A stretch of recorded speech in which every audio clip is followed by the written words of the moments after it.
I mean, it is only one big shop. Perhaps this wasn't a good idea. Yeah. So I mean, I don't know. I mean, personally, as a sort of as an outsider, personally, I would see no. And having been to Venice when there are very few people around, I would have relatively little problem putting an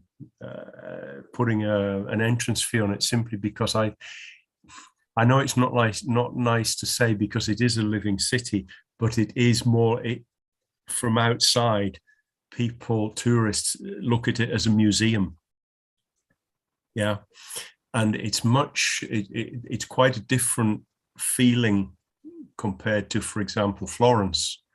Because in Florence, yes, okay, it's full of all sorts of stuff, and but you have space, you have more space, and yes, Florence gets really full too.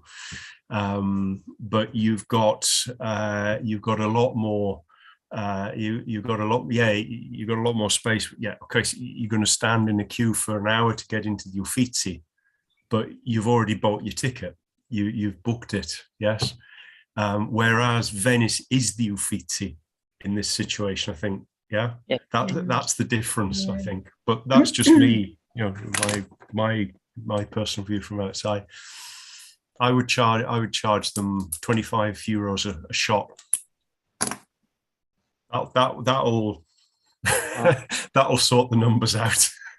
Yeah, but Venice actually it's expensive. If you catch the Vaporetto without Carta di Venezia, you spend a lot. Anyway, and the parking lot, wow, it's so expensive. So not many people can afford all that price to visit that city. And if you put an extra charge, come on, and nobody wants to see Venice. And it's a pity, because it's a precious thing. I studied there. I had my university in Venice. But did you have to stand in a queue for half an hour to get into Piazza San Marco, just to get into the piazza? No. That's because the volumes have changed. That's the problem. The thing is that probably Piazza San Marco is the big problem, and is weak or fragile. Fragile, how do you say fragile? Fragile, it's fragile. I think fragile is a very good word to describe Venice. Yes. Fragile. At least for that. There are so many places far from the beaten path. How do you say the Americans? Yeah. Off the beaten path. Off the beaten path. Yes. Yeah, off the beaten path. Okay. Let me just see if I can open that.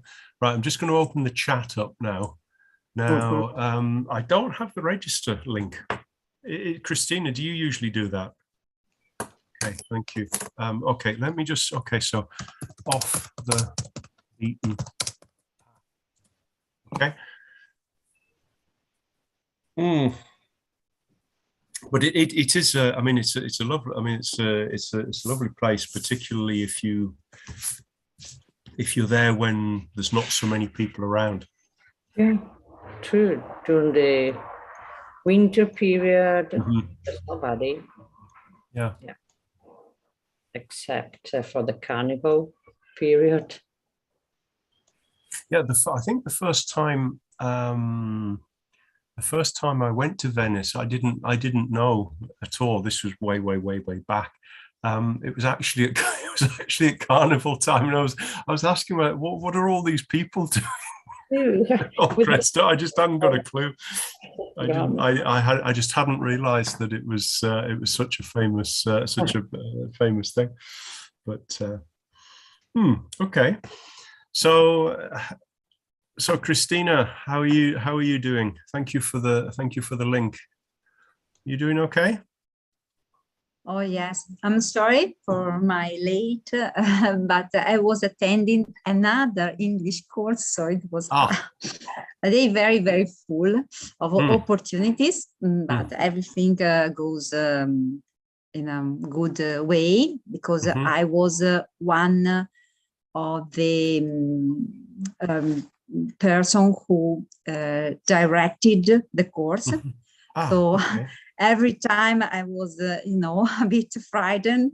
Maybe something couldn't work in the proper way, but everything goes. So what were you doing, if I can just ask? We made a course about CLIL in primary school, and I invited two teachers who presented their experiences. It was interesting because they used a book creator, Padlet, a lot of different apps. And the main core is to spread this experience to all other teachers, English teachers. So do you actually do CLIL activities? Yes. Every year, every year with my students, even if they are very young, because they are 7 years old. But I always propose a lot of different tips. Sometimes I can make some, how can I say, new ideas, not only translate from Italian to English, but adding new tips, new ideas, or change completely the lesson. Other times, depending from how many time I have. How much time you have? Yes, how much time I have. Other times, they are very, very short. It depends. Okay. Yeah. For instance, this week I made some tips in CLIL with art, so English and art, and we worked with the portraits.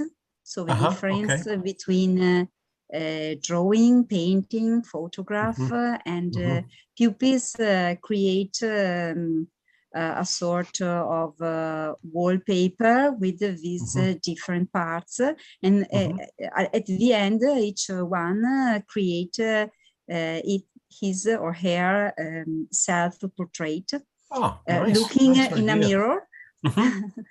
It was nice. They enjoyed a lot. So the class was not quiet. No. But it was really enjoying. Yes, and enjoying activity. Maybe there's maybe more scope for CLIL type activities in that age group. Actually, I think that maybe older student, it's more, CLIL is more, as an approach, is a bit more difficult, because that's where the content starts to become really important. And so it's not that the content isn't important, when it's just that if you're doing it with something that's creative, I think it sticks because it's emotive. Whereas if you're doing it with mathematics or something like that, it's like, it's not quite as, I think it's not quite, it's much more difficult that the thing actually sticks. But okay, excellent. So Sandra, did you go away? Yeah. Did you do anything at over the last weekend or weekend before? Nothing? No. Nothing. I was at home all the time. Okay, so yes, you just didn't walking around a little bit, but in my town. So okay. Yeah. Okay. Right. Okay. So I think I'll tell you what I'll do. Let me just see if I can find the file, and I'll put it on the chat. I think it's this one. Oops, just 2 seconds. So, okay. So let's just go there.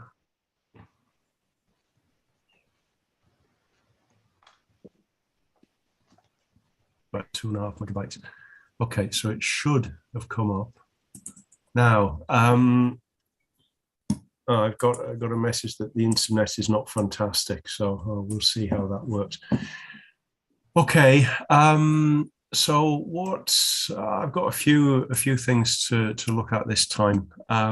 Let me share my screen. Hold on a minute. So where are we? I can have how this works. Slideshow, set up slideshow, individual window. That's it. Okay, so just put that and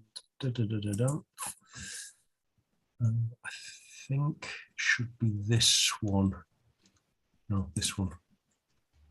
Okay. It is only one big shop. Perhaps it wasn't a good idea. Okay, sorry, I was getting confused there. It's just the the YouTube thing was opening up. So let me just get rid of that. Okay, get rid of that. And where are we? I can't see anybody now anymore. Here we go. Right, and I've got the chat. Okay, right. Okay, can you see the screen? Yeah. Now I've sent the file over. If you're able to open the file yourselves, it might be. I don't know whether it's easier or however it works for you.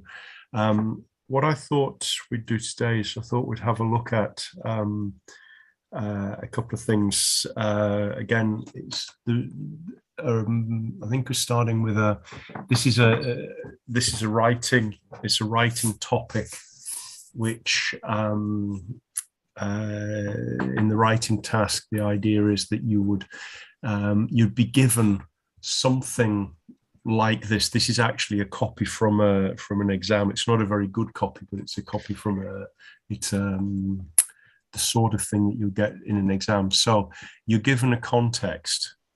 You're given a situation. So your class has watched a television program on the reasons why many young people choose to live in cities. Okay. You've made the notes below, so you don't get to see the video. This is the context. You've been given this as a pretext. So factors which influence why many young people prefer to live in cities. You've got work, education, culture, and then you've got some notes that you've supposedly taken from the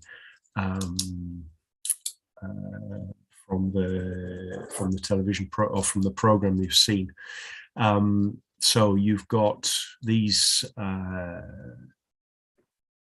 opinions, and it says here, right? So the task is this: write an essay discussing two of the factors in your notes, two of these, or two of these factors. So you don't need to do all of them.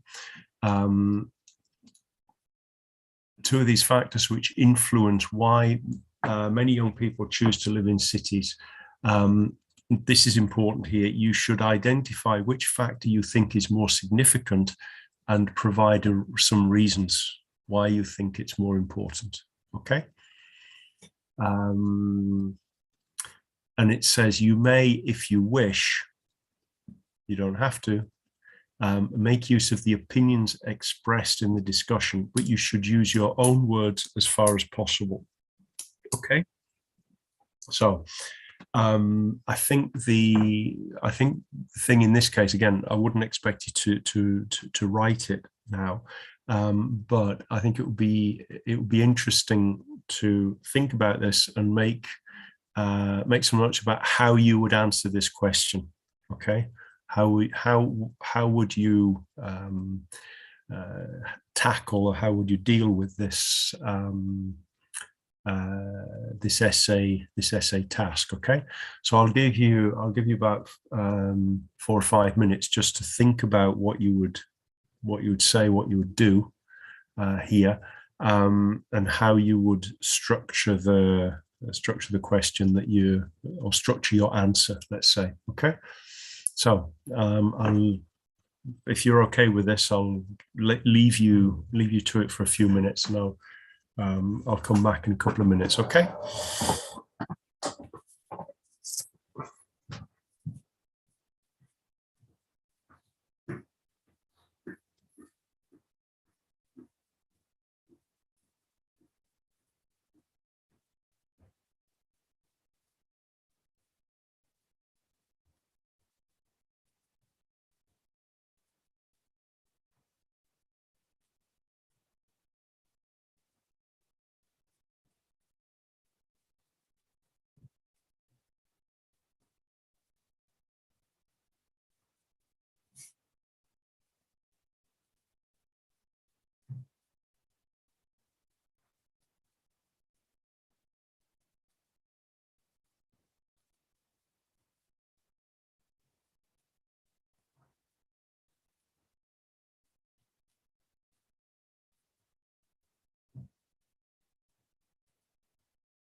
Okay.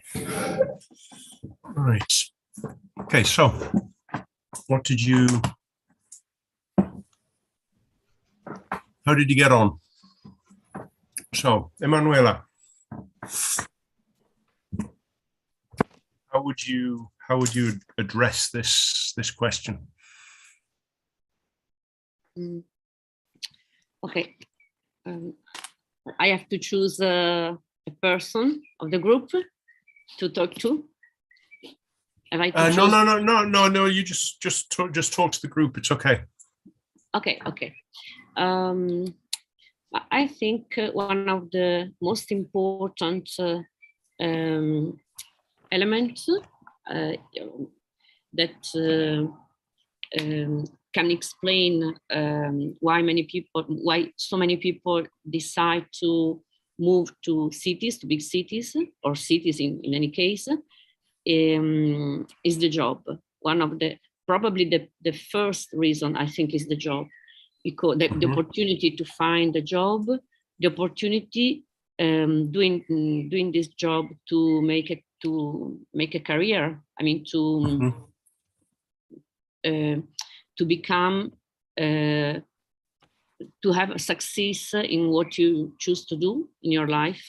And also, I also think that there's the opportunity to diversify, to expand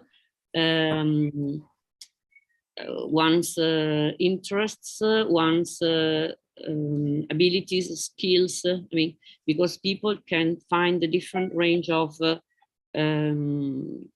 careers, jobs,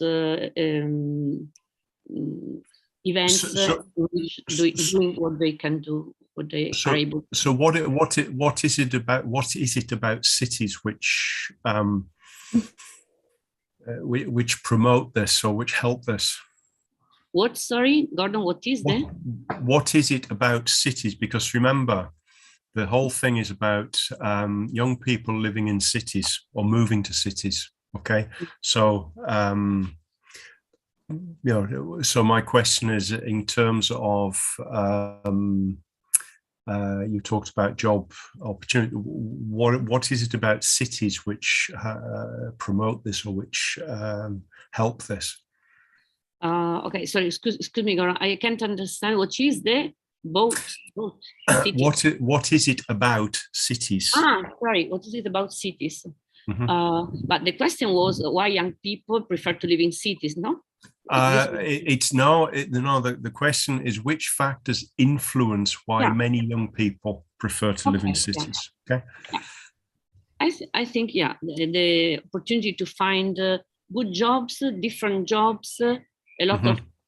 I think this is the main reason, because in cities you have really a lot of opportunities. This is the reason, for example, this is the same reason why people move from the south to the north of Italy in many cases, because you can find a lot of enterprises, a lot of career opportunities.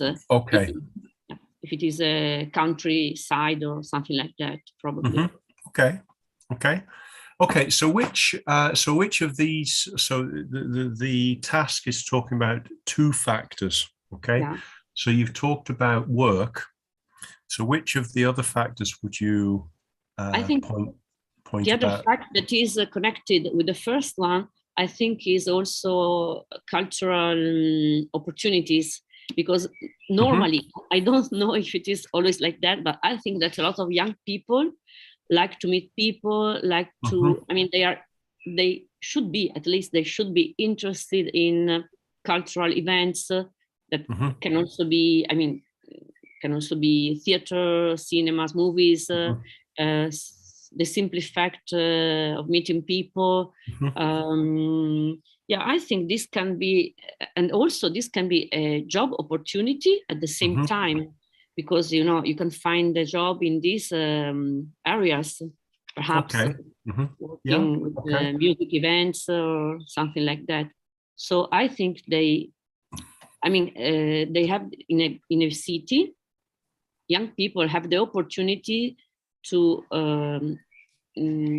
realize themselves, to meet people, to improve their skills, to grow, doing things they like to do. Probably this, I think so. Okay, good. Yeah, that's fine. Okay, so do you sort of in your reasoning, do you think you added? Did you provide, let's say, some examples, some evidence? For example, I think that in a city, you can find a job if you aren't able to do almost nothing. If you aren't able to do nothing, if you are able to do almost nothing, because for example, you can find a job without having particular abilities, skills, qualifications, a low level job. But if you only need money, if you are, if you want to earn money, this is a good opportunity. And you can also find a job that reflect your particular interests, for example. So this is a good range, a good you have and I don't know if you say something like this, 360 degrees opportunities. Something like that. That's fine. Very huge opportunities. Okay, no, that's good. For example, you can find a job like a waiter, to do the waiter in a restaurant. You can find a job collaborating with, I don't know, universities, cultural enterprises. I think, I know, for example, I was talking to a friend of mine, and he told me that his daughter was a dancer. She went to, I don't remember exactly where, but abroad, in some city, in a city abroad, because it was a little bit more difficult in Italy to find opportunities to work. Instead, she could find this I mean, she could find the possibility to collaborate with theater and some orchestras, orchestras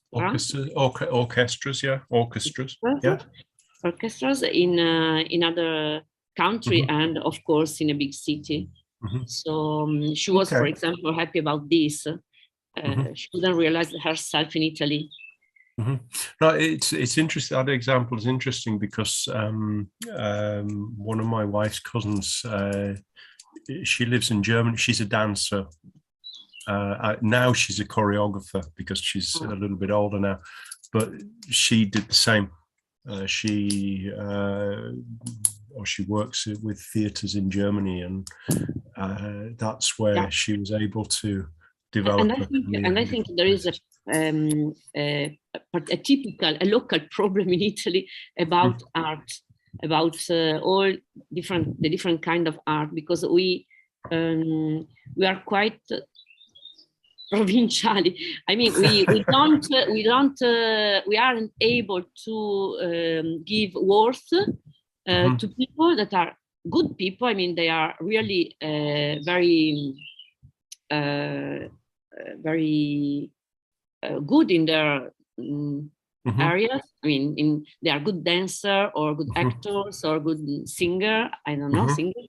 But in Italy, we are used to the old people that continue to show themselves in the TV, and we can't valorize. We can't give the right worth. The right value, yes. Especially right value, especially to young people, because we are. But this happens in Italy in all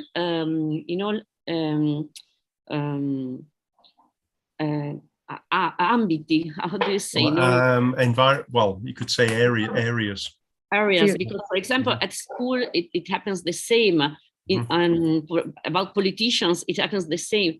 We, for a strange reason, we have the habit to think that, for example, a 30 years old person aren't able to do things, but a 30 years old person is a man, is a woman. I mean, they can go on the space, they can go to the space. Something like that. Santa Cristoforetti, I think it's 45. Yeah. I was just looking at over the last few the last few weeks. So I was looking at the international, obviously the international situation, but looking at the where you have the prime minister or the prime minister of the different countries, like the prime minister of Finland or the prime minister of Sweden. The prime minister of Latvia or Estonia, and I think it was Estonia. And you've got sort of completely different generation. We normally are astonished when we think, oh, it's only 40. And then of course you've got the added thing of like, they're women, they're females. But let's not go there. Okay, so no, that's really good. So Beatrice. Okay. Thank you, Emanuele. Beatrice, what would you say? Okay, I identified two main significant factors: work and education, of course. Okay. Work, because young people find job easily in the city, and they can catch a high salary, and this high salary provide a stable life. And stable life means good opportunity, great house, good life, and whatever.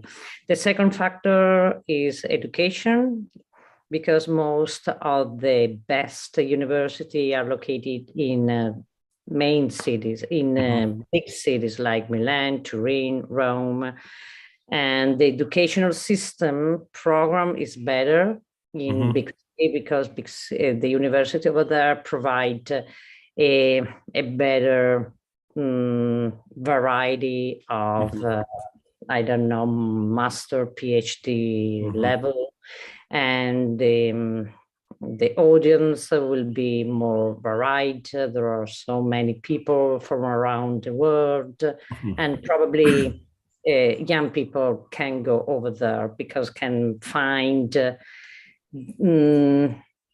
a bigger culture to deal with, I think. Okay. So it's more. There's more opportunities, more cultural opportunities. Yes. Okay, that's good. That's good.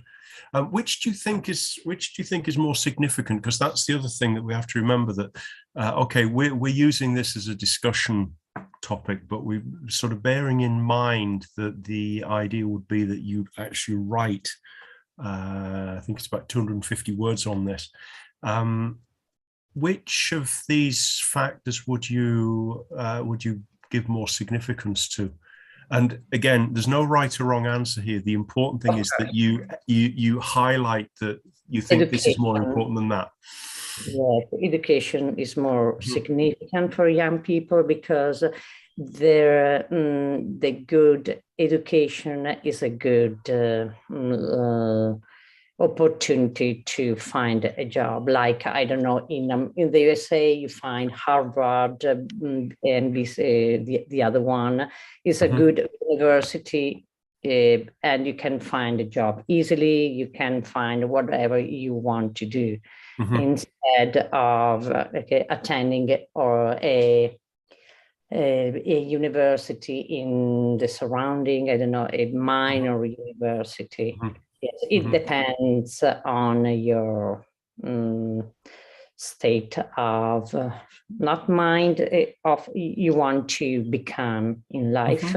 Probably if you don't mind, if you don't really are interested in success, in challenging stuff, you don't choose this kind of or you define success in a different way. Yeah, true. Yeah, you define success in a personal way, which is a completely different, let's say, discussion. Yeah. Okay, that's good. That's good. Okay, I'll tell you what. I've got another example after this one, but I just want to hear one more, and then we'll move on to the next example. So, Sandra, what would you say? Yeah, I would choose a work.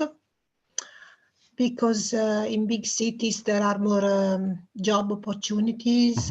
They can do training, they can learn more things, and they can do also more things like cultural things. They can do, like, there are gyms, they can do sport activities. They can go to the city. There are more things to do for them, I think, and they are linked to jobs opportunities, of course, because they can, if they can get a job, then they can also afford to do these like leisure activities. I'm not sure about education because I think it's true that in big cities there is more variety, there are more courses, there is more choice, there are more choices. There is more choice. No, that's good. That's good actually, because you've done a countable and an uncountable. Yeah, there is more choice. There is more. There is more choice, so there are more choices. Yeah. Okay. So no, both work. It's fine. But at the same time, in small cities, in small cities, in small universities, the number of students is there are less students, fewer students, and so maybe they can follow better. I don't know. Yeah, sort of maybe more because some people grow better when they have more personal interaction. So yeah, okay, that's okay. Which would you emphasize? Work, as I said, I think in big cities there are the work opportunities is the work opportunities. Yes, I think so. Okay, that's good. That's good. Okay, right. Okay, so this other one, this next one, is actually to do with this is a text which was taken from a very bad photograph, so I had to rewrite it. It's talking about reality and talent shows on television. Okay, now, so again, you can get all sorts of stuff, yeah. And it's not whether you watch them or not. You just have to sort of try and invent something here if you're not a fan of this stuff. But it's sort of asking about aspects of reality and talent television shows as entertainment, as influence on young people. What about the effects on participants themselves? You choose two of the aspects. Notice the format is you get three factors or three bullet points, and they say choose two of them. Okay. Explain which aspect you think is most important. So again, that's the other thing which is in common. It's okay, I choose the first two, and I think the influence on young people is more important, for example. Okay. And provide reasons to support your opinion. Okay. So obviously I'm going to ask Christine and Barbara, but I'm going to ask someone else as well. I'm going to ask one of you other guys as well. So I'll give you a few minutes just to organize your thinking around this. Okay. Now, just see.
Okay, right. Let's just check that I've got the got the microphone open. Okay, Christina, you okay? Not Christina, yeah. Yes. I write down some ideas. Okay, yeah. I started like this. Actually, I do not used to watch reality or talent shows on TV because I prefer watching film or movies. Anyway, I choose two important aspects regarding them. Influence on youngers, especially teenagers, and the effect on participants. Regarding the first aspect, I have to say that obviously not all we watch is real. Sometimes nothing of that. And this point is really important because we have to explain this to children and to teenagers. In fact, these parts of the population are very easy to manipulate and sometimes overshocked, or they tend to become indifferent. Sometimes they couldn't anymore distinguish what is truth from what is a fiction. Nonetheless, even if we tend not to speak or interest about participants' effects, they could be very dangerous, especially when some people tend to think that what they are acting is similar to a real life. Okay. Okay, can I just ask you, do you make a distinction between reality shows and talent shows? Because there are two things here. Do you make a distinction between those, or is it? Well, I have no time to concentrate about this aspect, but I think that it's a good idea to make some points about reality, where we tend to recreate the real life, even if it's not real. And other points about talent TV shows where the participants want to give the best of their skills and show them to the others, and maybe changing their life, becoming a famous person, or winning the first prize. Okay. Oh, now Emanuela's got something. Emanuela? I wanted to ask one thing to Christina, because I had a doubt about what she said. I mean, I don't know if I agree with all what Christina said, because she talked about young people, or not, Christina? Yeah, because. But I think that young people, at least I have this opinion. A lot of young people absolutely don't watch TV. Sorry, I mean they only watch series or something like that on computer. At least people that I know. So I thought more to middle-aged people or old people about viewers, but I don't know. I wanted to ask about this. No, it's a very good point. Actually, it's a very good point. It's a very good point. Yeah, yes, I think that you are right, because most of young people tend to look or spend a lot of time watching, for instance, TikTok or other social Netflix media, or whatever. Netflix, yes, but. Apart from that, I think that the effects could be dangerous, both in reality shows or talent TV shows, and watching Netflix, TV series, or other things, because the main point is how they can distinguish the real life from what is representing on the TV. In fact, sometimes we can read in the newspaper or in the newspapers or listen on TV that on the news that some teenagers tend to emulate some stimuli that are wrong stimuli. Yeah, I think there's quite a bit of stuff on TikTok that they have these challenges and people do stupid things. Beatrice, you wanted to say something, I think. No, yes, my mother-in-law is very fond of Isola dei Famosi, or this, not talent show, but the other one, my mother-in-law. Yes, and I want just to say that adult people, elderly people like this kind of, not talent, but reality, more reality. Talent show, probably young people, yes. I finished. Okay, that's fine. Okay, sorry, I just got a message from someone. I'm just trying to. Okay, so which would you which aspect do you think, Dina? Which would you given more emphasis definitely to? Influence on young people. The influence on the young people. Okay. Barbara, what would you say? Okay, I personally don't watch either reality or talent shows. I don't believe you, Barbara. Yeah, I like watching Ulisse. I like watching some TV series, but not this. I think that if I have to choose, I think a TV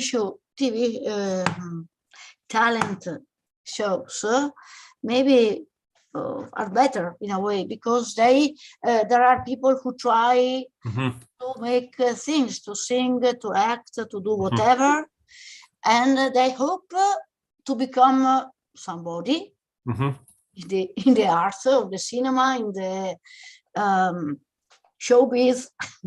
Yeah, but at least they're doing something. Yeah, they would like to, maybe. And they can be also more interesting and also exciting, while the reality is watching fare guardoni into their lives of people. Well, I think that viewers can relax and maybe judge the exhibitions they see, and it can be relaxing. Okay, so you see the idea. It's the entertainment aspect has been important. Yes, the people who try to sing or whatever, and you can say, well, he's a super or not. Yeah. And I think on young people, I agree that I don't know if many young people watch this. Watch, but usually they prefer watching TV series, for example, or films. It depends. I think there's a lot of young people sort of tend to focus on things like Prime series on Prime and Netflix and stuff like that, and it's it's completely different world. Completely different world. Okay. I think participants most of the times can be disappointed because they are judged badly. So I don't know how can they feel about this.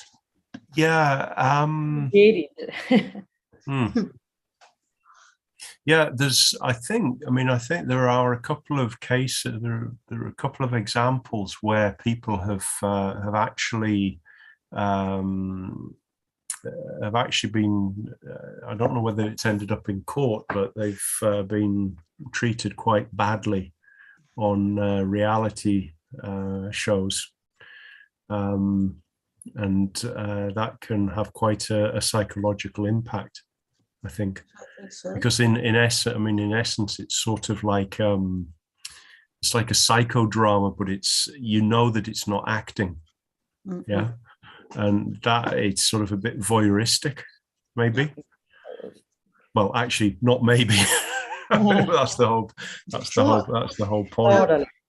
You spend money, you want to apply to go to X Factor, you try to sing, and a judge says you are nothing, you are not good. So it's in front of an audience, and this is what humiliating, I think. Well, I think that's part of the risk of any sort of performance, isn't it? Any performance, whether that's it's whether you're an amateur dramaticist or whether you're trying to become the next Pavarotti. It's part of the territory, I think. Okay, that's good. Okay, just so that Emanuela, what would you say about this? Just very briefly, which aspect would you pick up on? Just sorry, you say just very? Very briefly, which aspect? Okay, sorry, I haven't understood. Yeah, no, I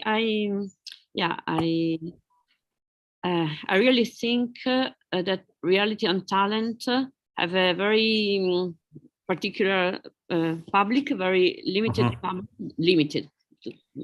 perhaps limited, because because Italy it's a country for old people, so not limited.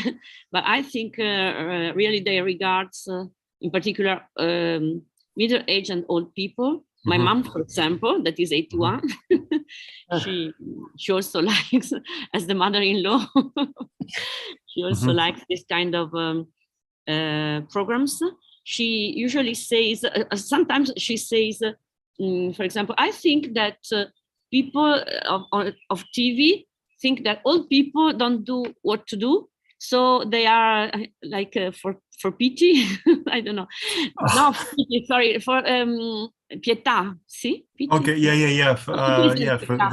so they pity them. Yes. Yeah. And they organize this kind. They plan this kind of programs. These people spend their time in an amusement way. It's an entertainment, I think, for viewers. And I don't know. I think so. Especially for quite old people, and for people that have a lot of time, and normally people that work haven't got a lot of time. I don't know. At least me. I think all of us. So can I just ask around the table, Beatrice, do you watch much television? Television? No, in general. I'm not talking about this stuff, but in general, okay. Do you watch stuff? Yes, Sky, and I watch. How do you say debate, like Purgatory, all this stuff? Oh yeah. Yes, I love this stuff. Purgatory. I tell you, those studio debates, they make me spit feathers. They really.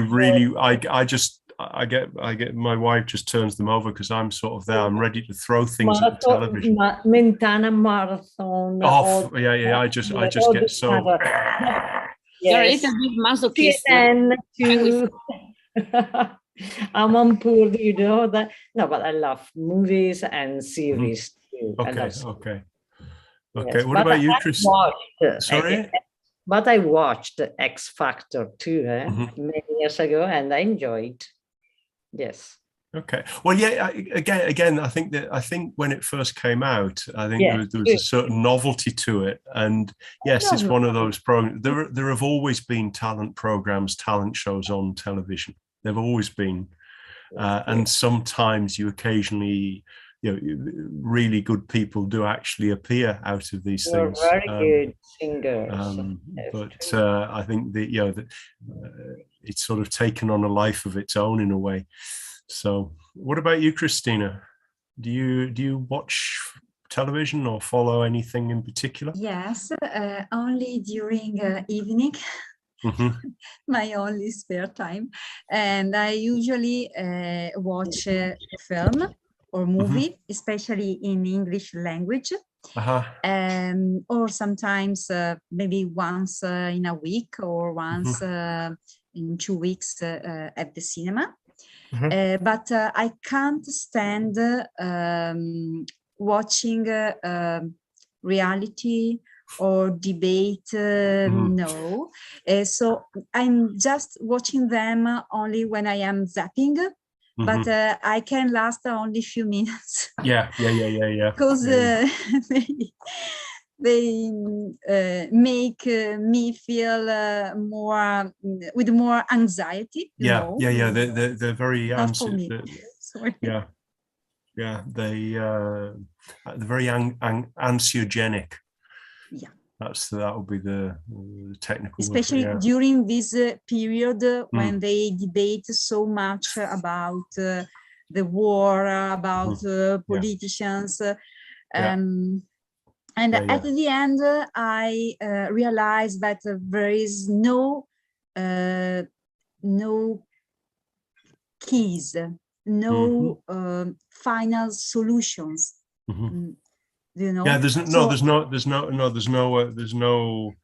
I mean, it is literally like a debate or like a conversation in a bar. It just sort of, it just goes backwards and forwards. There is no, and there's very little attempt to persuade or what have you.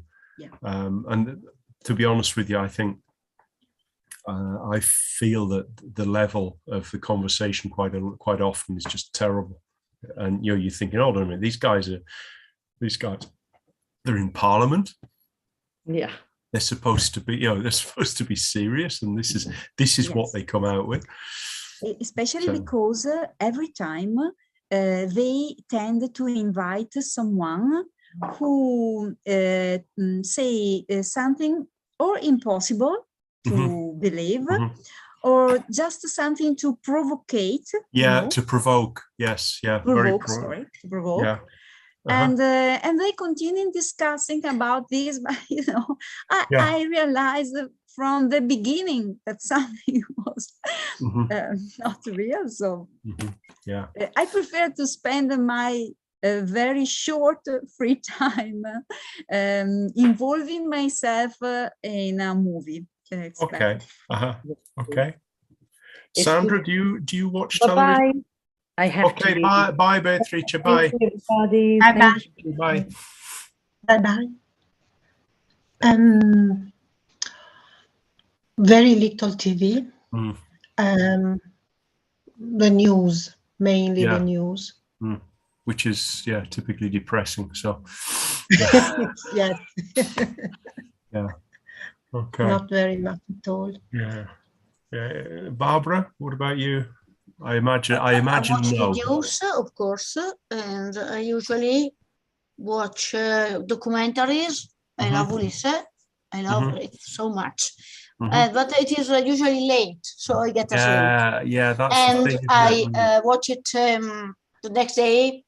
Okay. You can watch it on, is it Rai Play or whatever it is? And on replay, and sometimes some films, some series.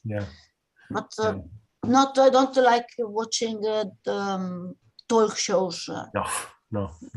Sometimes it happened because I was waiting for Ulisse to come or whatever, and so I listened to a talk show, very short.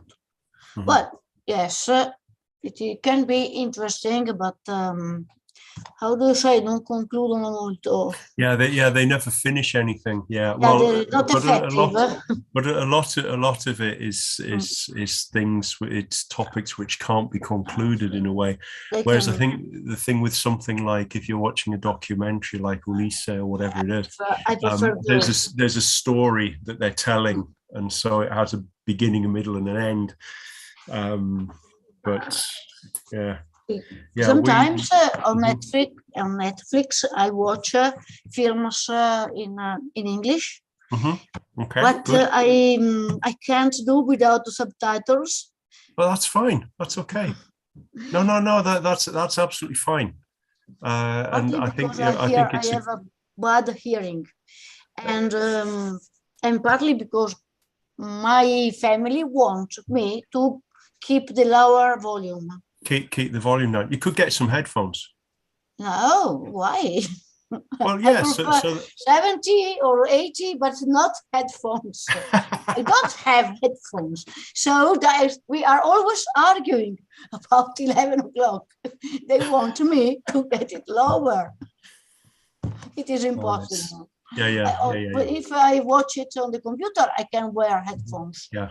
Of course, okay. but not on the TV. Okay. So. Yeah. Well, me. I don't particularly like watching television. I just don't. It doesn't really interest me that much. But we seem to always be watching. You know, there's a channel with the crime shows, the crime stories. It's just like you know, there's you can see. It's actually funny because if you see enough of them, you start to see that it's the same thing just done in a different country. And so you've got Barnaby, and you've got this tiny village in England, which is the most dangerous place on the planet because everyone's getting killed. And then you've got the same thing in Sweden, some godforsaken place in Sweden, and you've got the same thing in the south of Sicily with Montalbano. These are the really, really dangerous places. So the thing is, I am not able to follow the stories. I just watch them. It's just like stream of consciousness. I've got no idea who's doing what and why. So sometimes it's difficult to follow, and when you follow, you follow that thoroughly. You say, but so stupid things, so impossible things are happening. Gordon, you only wait to know who is the murderer. Yeah.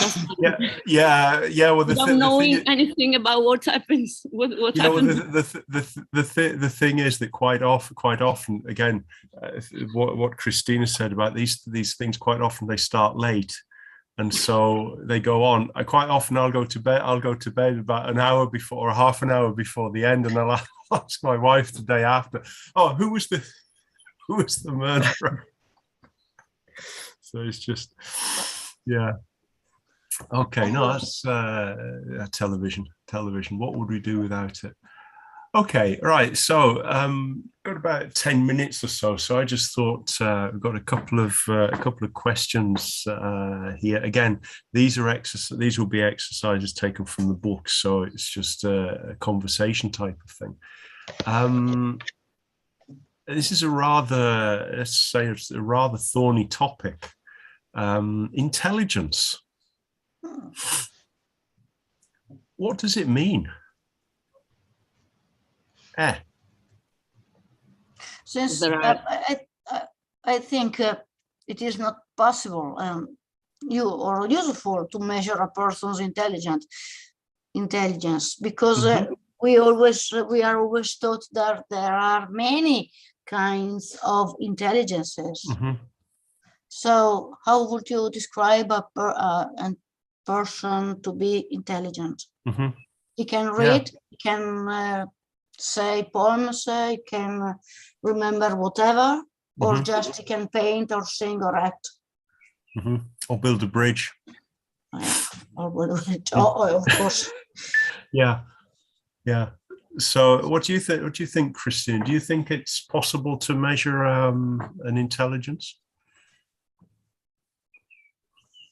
Well, to tell you the truth, we were discussing about this just during this week, because some of my colleagues in other classes, they wanted to, how can I say, to stop some students and to do another time the same class. And they are, of course, strangers. And they arrived here in Italy during this last months of school year. But I answered them that we do not really know what they precisely understand, and they sometimes don't have the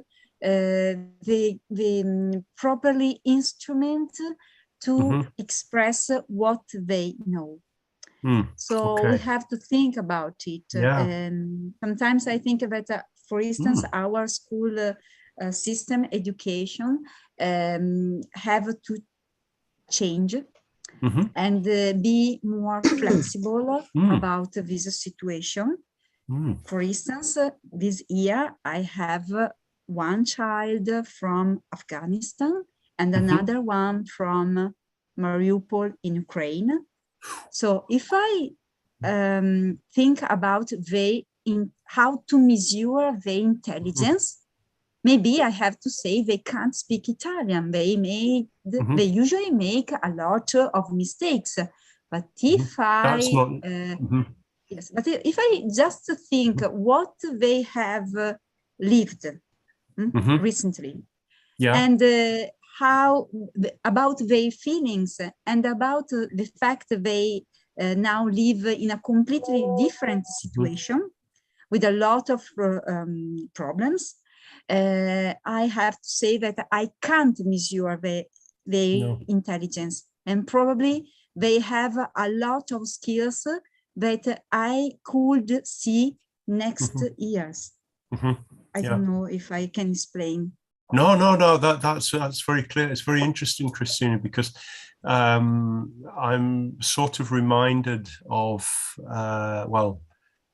I suppose when you sort of come across this when you learn a language as an adult, and particularly when you learn a language as an adult, but then you go and live in the context.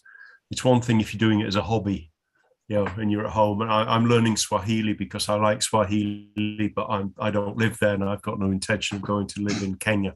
Okay, but it's another thing if you learn a language as an adult, because you already have your own language. You may have other languages as well, but you express yourself like a 4-year-old, like a 4-year-old.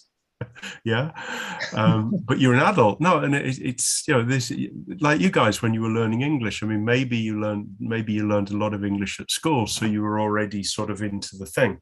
But if, for example, if you decide tomorrow you want to learn Japanese, okay, because you want to go and live in Japan, you have that. And so the question of intelligence there, does that is it even the right question? I think that's a point. What do you think, Emanuela? I was listening to Christina, and now it's interesting. Perhaps, I think that it is quite difficult to think of measure intelligence. Probably I was thinking, for example, to children that